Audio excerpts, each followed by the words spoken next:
ni BBC gahuza miryango ivugira i Nairobi kuri metero 19 na 31 ku mirongo ya FM yaga binini no kuri internet kuri BBC gahuza akaburungu.com.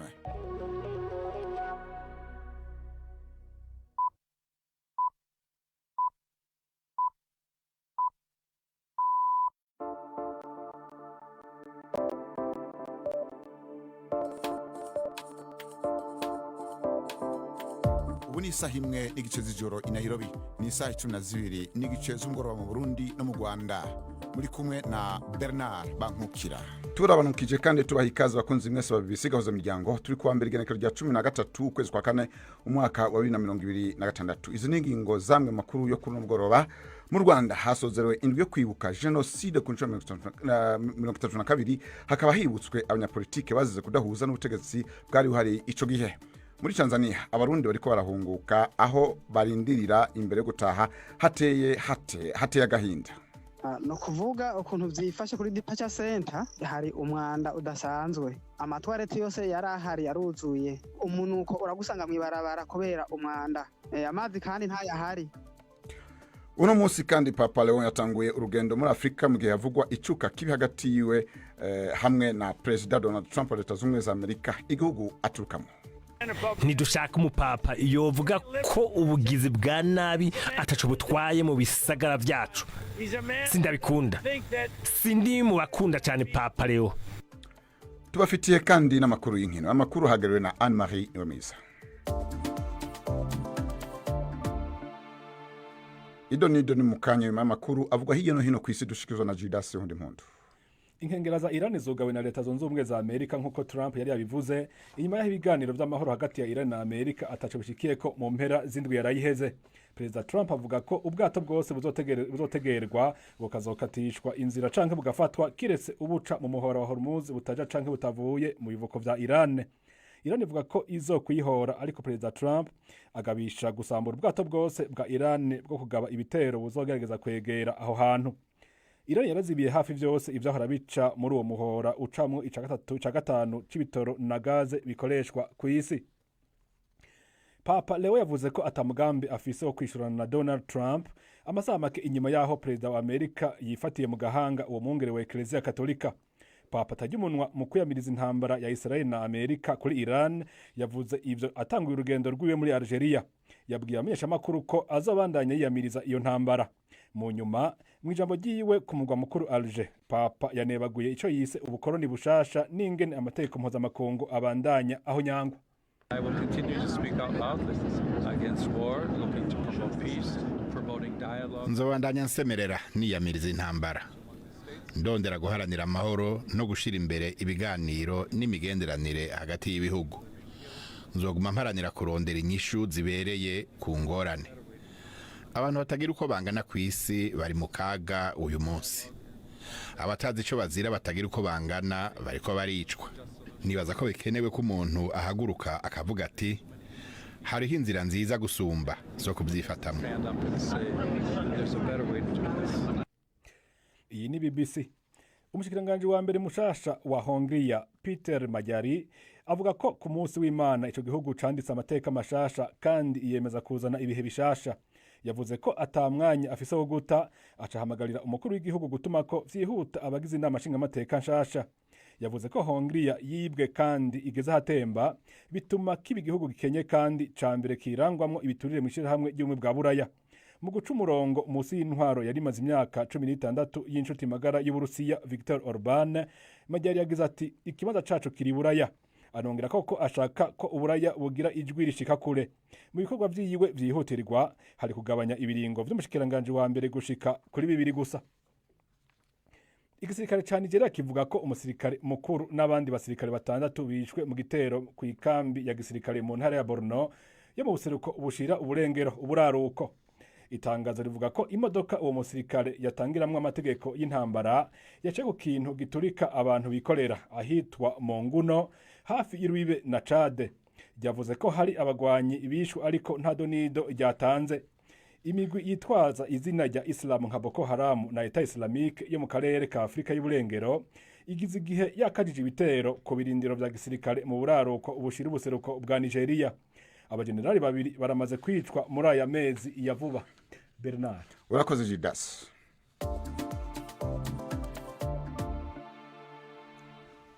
Umwungere wa Eklezia Katolika Papa Leon ari mu rugendo rwiwe rwa mbere ku mugabane wa Afrika kuva atanguye amabanga yiwe mu kwezi kwa gatanu umwaka uheze. Muri uru rugendo rw'iminsi 11 wahereye muri Algeria, vyitezwe kandi ko umwungere wa Eklezia Katolika azogendera Angola, Cameroon na Guinea Equatoriale. Urugendo rubaye mu gihe isi ihanzwe n'ingaruka z'intambara iri kwera mu soko bwo hagati, intambara imaze iminsi negugwa n'uwo mwungere. Ibi vyatumye President Donald Trump wa Amerika agirisha bivuze ko aho yagaragaje agashavu. Yamara Papa Leon ashimangira ko atazokwigera hengeshanya guharanira amahoro. N'inkuru kandi tuongera kubaza mugenzi wacu Judas Yonde Mpundu. N'ubwa mbere umwungere wa Eklezia Katolika ageze urugendo ku mugabane wa Afrika akarohera mu gihugu ciganjemwo abantu atari abakirisu.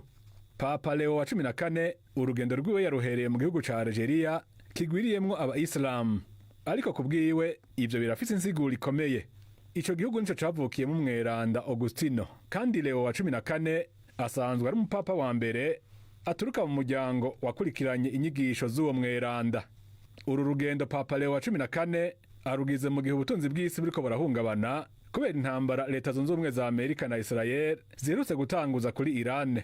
Mu mpera z'indwi heze uwo mwungere wa Eklezia yiyamirije ibiriko biraba, aho yavuze ko Imana idahezagira intambara iyo ariyo yose, ashimangira kandi kidashobora kugendana n'abatera amabombe. Iri jambo ryarashavuje President Trump akaba yanarigarutseko. We don't like a pope that's going to say that it's okay to have a nuclear weapon. Ntidukunda umupapa yoza kuvuga ngo ntaco bitwaye ko haba ikigwanisho ca nucleaire.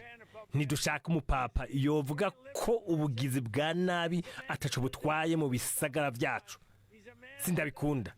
Sindi mu bakunda cyane Papa Leo. N'umuntu adashaka ko amategeko akora, kandi n'umugabo atemera ibijanye no kurwanya ubugizi bwa nabi. N'umugabo atibaza ko twoba turiko turakina n'igihugu gishaka gukora ikigwanisho ca nucleaire kugira gishobore gusambura isi. Sindi mu bakunda Papa Leo. I'm not a fan of Pope Leo. Mu rugendo arimo ku mugabane wa Afrika, Papa Leo wa 14 yatangaje ko atifuza guharira na President Trump. Yamara yabandanije yemeza ko amahoro ari azi imbere ya vyose. I will continue to speak out loudly against war, looking to promote peace, promoting dialogue. Nzobandanya nsemerera niyamiriza intambara, ndondera guharanira amahoro no gushira imbere ibiganiro n'imigenderanire hagati y'ibihugu. Nzoguma mparanira kurondera inyishu zibereye ku ngorane. Abantu batagira uko bangana ku isi bari mu kaga uyu munsi. Abatazi ico bazira batagira uko bangana bariko baricwa. Nibaza ko bikenewe ko umuntu ahaguruka akavuga ati hariho inzira nziza gusumba zo kubyifatamwe. Stand up and say there's a better way to do this. Ibindi bihugu uwo mwungere azogendera muri uru rugendo rw'imisi 11 ni Angola, Cameroon na Guinea Equatoriale. Ahanini mu bimugenza harimo guhamagarira abategetsi b'isi gutorera inyishu ingorane zihanze umugabane wa Afrika, aho ibice 20% by'abawugize ari abakatolika. Umwungere wa Eklezia Katolika yaheruka kugendera Afrika mu kwezi kwa kabiri 2023. Ico gihe ari Papa Francis, aho yagendeye Repubulika ya Demokarasi ya Kongo. Urakoze Judas. Nubwo rero Amerika na Iran baherutse gushika ku masezerano y'agahengwe, icuka kibikira bandanya hagati impande zompi muri intambara yatanguye mu mpera z'ukwa kabiri. Uno mwaka muri studio turi kumwe na Dina Gahamanya abandanya kurikirana hagufi ibivuga kuri iyo ntambara. Dina, mbega ibindi bivuga kuri iyo ntambara n'ibiki? Urakoze Bernard. Ibivugwa cyane muri iyi ntambara nuko Amerika yatangiye gushyira mu bikorwa ifungwa ry'ibyambu bya Iran, kuko amasaha yari yatanze n'ubundi ariyo saa 10 za nimugoroba z'amasaha y'i Kigali ni Burundi zageze.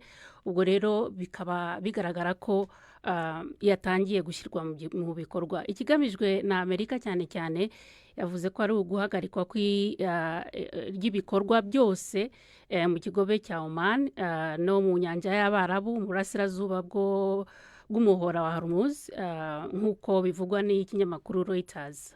Ariko nanone nk'uko mubizi Iran ikaba yaramaze kuvuga ko umuhora irawufite mu ntoki zawo, ikaba bivuga ko idakangwa na Amerika.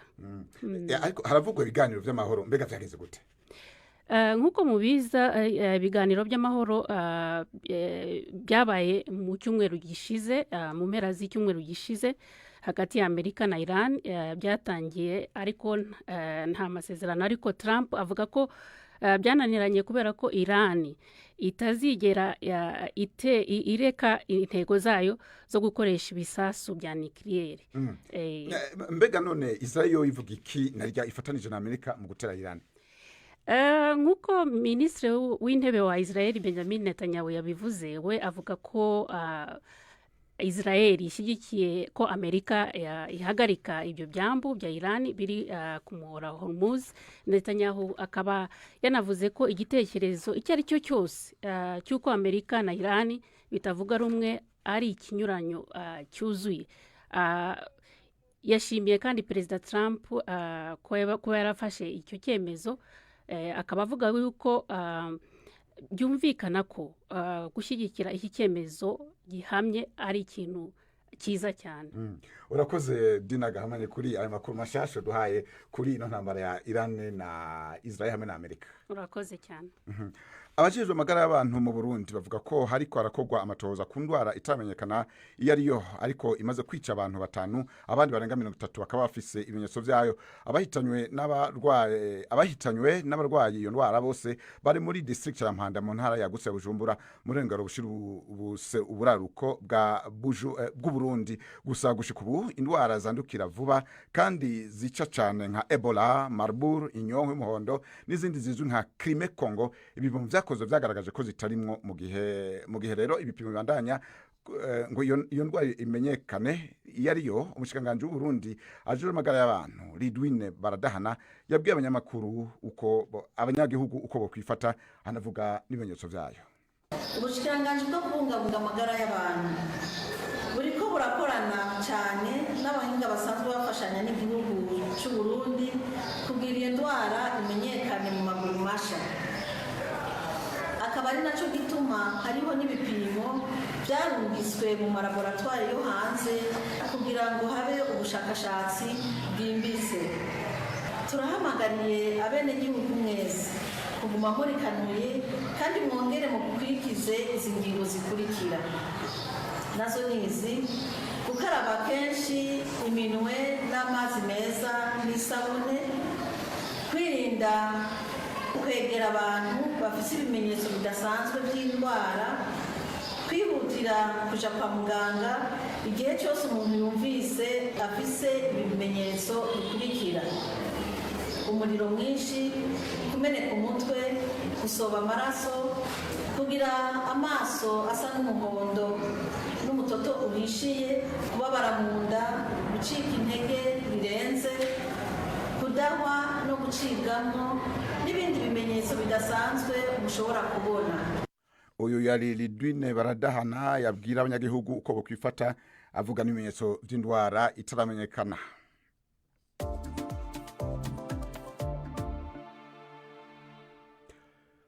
Mu Rwanda politiki y'igihugu igendera ko ntabwo ari iyo guhangana cyane canke kugwana. Ibi nivyavugiwe ku muhango wo gusozera indwi y'ikiganiro canke icunamo uhurirana no kwibuka abanyapolitiki bishoza ivyumviro vyabo bitari bihuye n'ubutegetsi bwariho. Uretse gushima abanyapolitiki bagerageje kwitandukanya n'imigambi y'ubutegetsi bwariho, hanavuze ko hari abanyapolitiki batinyutse gusezera mu mugambi wari urongoye igihugu bawagiriza ingendo y'amacakubiri. Ni inkuru ya Jean-Claude Mwambutsa ari Kigali. Nkuko bisanzwe buri mwaka uyu muhango wabereye ku rwibutso rwitiriwe abanyapolitiki ruri ku musozi wa Rebero mu mujyi wa Kigali. Uru rushinguwemo abanyapolitiki b'amazina azwi bari mu mashyaka atavuga rumwe na MRND ryayoboraga igihugu. Aba ni nka Randwa Ndasingwa wari mu ishyaka riharanira kwishyira ukizana kwa buri muntu PR, Frederic Nzamurambaho wari mu ishyaka PSD na Faustin Rucogoza wari mu ishyaka rya MDR. Aba kandi bakiyongeraho abatutsi bagera ku 14,000 biciwe hirya no hino mu mujyi wa Kigali. Hagawe abanyapolitiki bashyigikiye ivangura ryageze kuri jenoside, ariko harashimwa abashoboye kwitandukanya n'ikibi nk'uwitwa Jean Gualbert Rumia wari mu buyobozi bukuru bw'ishyaka rya Perezida Habyarimana. Yanditse asezera avuga ko ataguma mu ishyaka rirangwa n'amacakubiri. Uyu yarishwe ndetse ashyinguwe aha ku Irebero. Hari kandi na Christophe Mfizi wayoboye ikigo cy'igihugu cy'itangazamakuru, we aracyariho. ibyo yanengaga asezera birimo amacakubiri nk'uko byasomwe na minisitiri w'ubumwe bw'abanyarwanda Bizimana Jean Damascene. Gushyamiranya amoko n'uturere nta kongera kubishingiraho mu kuyobora u Rwanda. Sinabona uko shyigikira ibyo. Mperutse kwiyumvira inshuro byibura ebyiri bamwe mu bayobozi ba MRND babyinirira inkoramaraso n'abasahuzi baboshya no kongera kurenga ku mategeko nkana. Abo bayobozi ishyaka nta gihano ryabahaye. Niyemeje rero kugusezeraho ngo mve muri icyo gihu kibuditse muri MRND. Mu gihe ibihe byabanjirije jenoside byaranzwe n'ihangana rikomeye hagati y'ishyaka riri ku butegetsi n'ayarirwanyaga, hari abavuga ko iri hangana naryo ryahitanye abatari bake. Kuri ubu hari ihuriro ry'amashyaka ribumbye amashyaka yose yemewe mu gihugu. Hari abasanga ubu buryo buniga amahame ya demokarasi ndetse ko bupfukirana ibitekerezo bitandukanye. Senateur Frank Habineza wo mu ishyaka riharanira kurengera ibidukikije niwe muvugizi w'iri huriro. Kuba dufite aho duhurira tukaganira ku bibazo biremereye igihugu ntago bibuza buri mutwe wa politike kuba wigenga. Opposition mu Rwanda si ukurwana, no gutanga ibitekerezo, no gushaka ibisubizo ku bibazo. Opposition yacu igomba kubaha ibyo abantu bemeranyijeho nk'amahame remezo kuko adufasha gukomeza kubungabunga ubumwe bw'abanyarwanda. Umuhango wo kwibuka abanyapolitiki ni usoza icyumweru cy'icyunamo, gusa igihugu kiraguma mu bihe byo kwibuka mu gihe cy'iminsi 100 nk'ikimenyetso gishushanya amezi 3 jenoside yamaze iyogoza igihugu. Jean-Claude Mwambutsa, BBC Gahuza Miryango, i Kigali. Urakoze Jean-Claude Mwambutsa. Mu gihe abarundi bari barahungiye muri Tanzania bakomeje guhunguka aho bamara iminsi imbere gutaha ngo hasa nabi cyane, ishirahamwe MSF rifasha mu bijanye n'amagara y'izo mpunzi riri mu yatewe impungenge cyane n'ukungene irihungurwa riko ragenda cyane cyane n'ukuba atavyankenerwa by'ibanze bikwiye nk'amazi n'ubwiherero kuri ibibanza bashirwamwo imbere yo guhungurwa. MSF ivuga ko ivyo bibanza bizwi nka departure centers, ahantu hangana n'ikibuga c'umupira w'amaguru hashobora gukoranirizwa abantu bashika ibihumbi 4. Kuva mu mpera z'umwaka weze hamaze guhunguka abarundi hafi 60, hakaba hagisigayo abashika 80,000. Kugira tumenye uko aho barendirira mu gutaha haba hameze, twavuganye n'umwe akiri muri imwe mu makambi y'impunzi muri Tanzania. No kuvuga ukuntu vyifashe kuri departure center, hari umwanda udasanzwe. Amatwarete yose yarahari yaruzuye. Umunuko no mwibarabara kuko risanzwe riri impande y'icyo kigo, umunuko uragusanga mwibarabara kubera umwanda. Amazi kandi ntayahari. Hari abagwara kubera ubwo buzima babayemo. Hariho n'abapfuye. Hari abapfuye, hari nk'umwana bamanukanye ku bitaro vya MSF. Mu nyuma cyamo baramurungika ati subira hariya, baraja kuvurira hariya nyene utera utaha. Uwo mwana yacikaniye muri departure. Umuvyeyi wiwe yatashe atamuzitse, yasigaye arazikwa, abavyeyi biwe batashe. Nk'abantu barungiswe muri ico kigo ca departure center bahamara igihe kingana iki mu bisanzwe? Nukuvuga ukuntu vyifashe, hariho abiyandikisha kugira ngo bahunguke kuko babona n'ubundi atandi mahitamo bafise. Hakabaho n'abandi baba bahungiyeyo kumvo zo gutinya kubitwa kugirirwa nabi by'uburyo butandukanye, bagaca bagenda kwinyegezayo bakagumaho. Nukuvuga ukuntu cifashe, aba bantu babomora baraza akakubwira bati wewe turakubomoreye cuduga muri departure uyandikishe, duga muri departure. Tejo ntituzogusange ngaha. Hama umuntu kubw'ubwoba bwishi ukabona n'ivyo abandi bakorerwa byo gukubitwa, kuvunagurwa, guturirwa ivyabo, acahitamwo gutwara utwiwe muri departure akicaraho atiyandikishije. Uyandikishije arataha, mugabo gutiyandikishije caguma indani mu rupangu. Abiyandikishije bahamara nk'iminsi 2 canke 3 gusa. Umva wewe ubomorewe inzu nk'uko bivuze, bagutegeka kwiyandikisha no gucuja muri departure center canke wiyandikisha wamaze gushika muri departure center? Wiyandikisha wamaze gushika muri departure center. Babasangayo n'intonde canke ni wewe utegerezwa kuyijana aho wiyandikishiriza? Ni wewe utegerezwa kuyijana muri make. Abo uvuga yuko batagomba guhunguka bahitamo kuja muri departure center hanyuma ntaje kwiyandikisha? Bahitamo kuja muri departure center bakagumaho ntibiyandikishe. Bamwe barahunguka, abiyandikije barahunguka, abandi nabo ntibahunguke. Bica bigenda gute kuri bo? Baca baguma indani, hama bakaza bakabagirira nabi, bakabasesera nimba ari utwarike barise kugira ngo bacumbe ubugari bakabasesera, ibintu bakavyonona, ugasanga abantu bacanganyikiwe mu mitwe. uyo rero yari umwe ari muri imwe mu nkambi y'impunzi iz'abarundi muri Tanzania. Turi mu Burundi, sentare nkuru isubiramo imanza ya Butanyerera yatangaje ko umumenyeshamakuru Sandra Aline Muhoza yejejwe ku caha co gutera igihugu, ariko yagiriwe n'icaha co gushikiriza amajambo y'urwanko, acacirwa igihano co gufungwa amezi 6. Yari yarekuwe vy'imfata kibanza mu kwezi guheze nyuma y'imyaka hafi 2 ari mu munyororo. Sandra yakorera ikinyamakuru cigenga La Nova Burundi imbere yuko afatwa biturutse ku majambo yishuranye na bamwe mu banyeshamakuru ku rubuga rwa WhatsApp bahuriramwo. Britney Spears yinjiye mu kigo cakira abasinzikajwe n'ibiyobyabwenge inyuma y'ukwezi kumwe ahagaritswe, ariko aratwara imodoka yaborewe. Kuri w'Imana umuserukira yabwiye ibinyamakuru vyinshi vyo muri Leta Zunze Ubumwe za Amerika ko yemeye ku bushake bwiwe kwinjira muri ico kigo. Subwa mbere ibi bibaye kuko se wiwe yaramaze imyaka 13 yarahawe uburenganzira bwo gukurikirana ibintu vyiwe kuri ico kibazo nyene. Gusa kuva mu mwaka wa 2021 Britney yari yaragaragaje gukira maze asubizwa uburenganzira ku mitungo yiwe. Inkuru ya Sariyake bahawe nayo.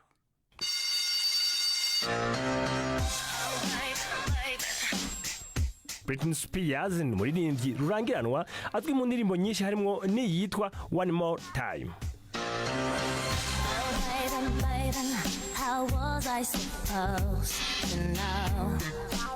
Uyu muririmbyi yinjiye mu kigo cyo kugarukira ku basinzikajwe n'ibiyobyabwenge hasigaye indwi 3 ngo yitabe sentare ya California kwishura ku birego byo gutwara imodoka yaborewe.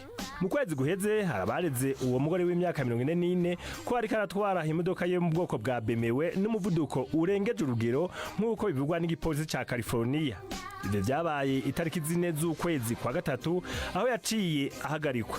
Kubera ibyo byashitse userukira inyungu ziwe avuga ko ari ikosa ridakwiye kwihanganirwa kandi ko abamwegereye bagiye gufata ingingo zo kumufasha gutora mitende. Ico gihe yafatwa yagaragaza ibimenyetso by'uwafashe ibiyovyabwenge, akaba yanafashwe n'ibipimo byo kwihweza urugero rwiwe rw'akaboregwe. Userukira inyungu ziwe yabwiye BBC ko Britney agiye gufata ingingo zikenewe kugira yisunge amategeko.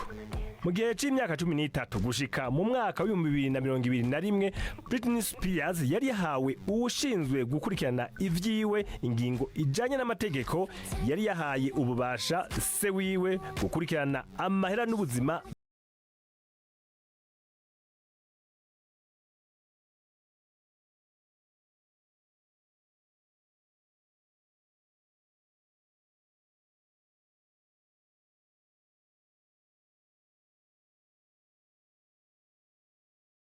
hawe nayo. Ubu naho tubahonje ku gikino urunana cejo kwa kabiri.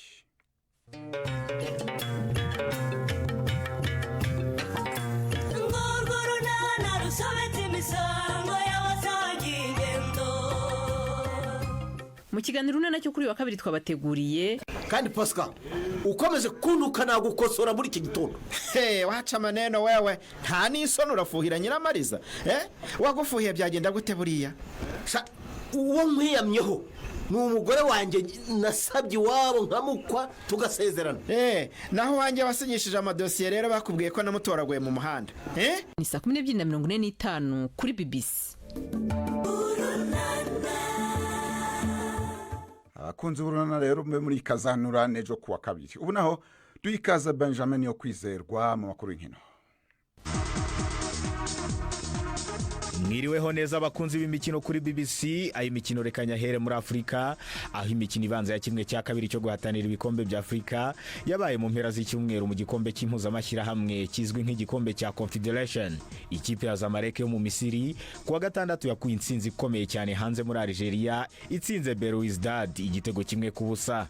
Undi mukino ubanza wa kimwe cya kabiri wahuje USM Alger yo muri Algeria na Olympique Club de Safi yo muri Maroc warangiye amakipe yombi anganyije ubusa ku busa. Imikino yo kwishyura ikazaba mu mpera z'iki cyumweru. Mu gikombe cya Champions League umukino wahuje amakipe yombi yo muri Maroc kuwa gatandatu ikipe ya FAR Rabat yatsinze Berkane ibitego 2 ku busa, naho ku cyumweru ikipe ya Esperance de Tunis yo muri Tunisia yakiriye Mamelodi yo muri Afrika y'Epfo. Umukino urangira Mamelodi itsinze igitego kimwe ku busa. Imikino yo kwishyura ikazaba mu mpera z'iki cyumweru. mu mukino wa tenisi Jannik Sinner yatsinze umunya-Espagne Carlos Alcaraz yegukana igikombe cy'irushanwa rya Monte Carlo. Umukino wa nyuma ejo ku cyumweru wamaze amasaha 2 n'iminota 15. Sinner yawutsinze ku maseta 2-0 y'amanota 7-5 ndetse na 6-3. Iyi ntsinzi ya Sinner yatumye asubira ku mwanya wa mbere ku isi ku rutonde rwa ATP. Uyu Mutaliyani ndetse na Novak Djokovic nibo bakini bonyine mu bagabo babashije kwegukana ibikombe bitatu bibanza bya ATP 1000 mu ntangiriro z'umwaka. Umunya-Serbia Novak Djokovic nawe yegukanye ibikombe bitatu bya ATP Masters 1000 mu mwaka wa 2015. Mu Bwongereza shampiyona ya English Premier League irakomeje. Ikipe ya Manchester City yatangiye kotsa igitutu Arsenal mu buryo bukomeye. City yaranyagiye Chelsea ibitego 3-0 ubirahumekera mu bitugu bya Arsenal harimo ikinyuranyo cy'amanota 6 gusa mu gihe amakipe yombi azahura ku cyumweru, kandi Manchester City ikaba ifite n'umukino w'ikirarane. Arsenal yibujije amahirwe yo gushyiramo ikinyuranyo cy'amanota menshi ubwo yatsindwaga mu rugo na Bournemouth kuwa gatandatu ibitego 2-1. Birashoboka cyane ko mu gihe Arsenal yabura igikombe uwo waba umwe mu mikino izasigara mu mitwe y'abakunzi benshi ba Gunners. Mu yindi mikino tukiri hano mu Bwongereza, intangiriro ya Roberto De Zerbi mu ikipe ya Tottenham Hotspur yatangiye n'abatsindwa na Sunderland bituma iyi kipe ijya mu kaga gakomeye ko kumanuka mu cyiciro cya kabiri. Uyu Mutaliyani De Zerbi yafashe inshingano nyuma yaho uwo yasimbuye Igor Tudor yirukanwa maze iminsi 44 gusa atoza ikipe ya Tottenham. Spurs yananiwe gukuraho agahigo kabi k'imikino 14 imaze itazi insinzi muri English Premier League, aho itarabasha gutsinda na rimwe muri uyu mwaka wa 2026. Uku gutsindwa kwasize Spurs mu myanya 3 ya nyuma mu gace k'amakipe amanuka, irushwa amanota 2 na West Ham United yo kuwa gatanu yatsinze Wolverhampton ibitego 4-0. Muri iri joro ikipe ya Manchester United irahura na Leeds United wayo ku kibuga cya Old Trafford ifite intego yo gushimangira umwanya wa gatatu nyuma yo gusitara kwa Aston Villa ku munsi w'ejo yo yanganije na Nottingham Forest igitego 1-1. Ahandi ku mugabane w'Uburayi mu Budage, Marie-Louise Ta yabaye umugore wa mbere utoza ikipe y'abagabo mu mashampiyona 5 akomeye ku mugabane w'Uburayi nyuma yo kugirwa umutoza w'agateganyo w'ikipe ya Union Berlin ikina muri shampiyona ya Bundesliga. Gushyirwaho kw'ingatoza imikino isigaye ya shampiyona bije nyuma yo kwirukanwa kwa Stefan Baumgart nyuma yuko ikipe itsinzwe na FC Heidenheim ya nyuma ku rutonde ibitego 3 kuwa gatandatu. Iyi kipe ya Union Berlin ubiri ku mwanya wa 11 mu makipe 18 agize shampiyona yo mu Budage ya Bundesliga irusha amanota 11 amakipe ari mu gace kagomba kumanuka mu gihe hasigaye imikino 5 gusa. Icyakora kuva uyu mwaka wa 2026 watangira imaze gutsinda imikino 2 gusa mu mikino 14 imaze gukina muri shampiyona. Eta ufite imyaka 34 asanzwe amenyereye guca uduhigo no gukuraho inzitizi mu mupira w'amaguru, dore ko ari nawe mugore wa mbere wabaye umutoza wungirije muri Bundesliga, nabwo akaba yari mu ikipe ya Union Berlin mu kwezi kwa 11 umwaka wa 2023.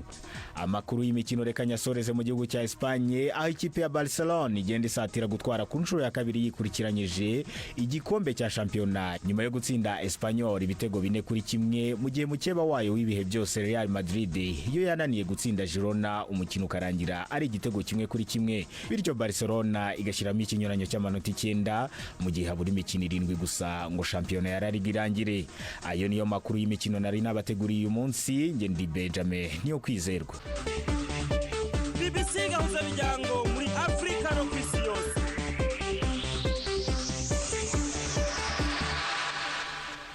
Urakoze Benjamin niyo kwizerwa kuri amakuru y'inkino. Ni kuri aya makuru rero turangirije ko amakuru yacu kuri no wa mbere igenekerezo rya 13 kwezi kwa 4 mwaka wa 2026. Twababwiye ko mu Rwanda hasozerewe indwi yo kwibuka genocide ku nshuro 32 hakaba hibutswe abanyapolitike bazize kudahuza n'ubutegetsi bwari buhari ico gihe.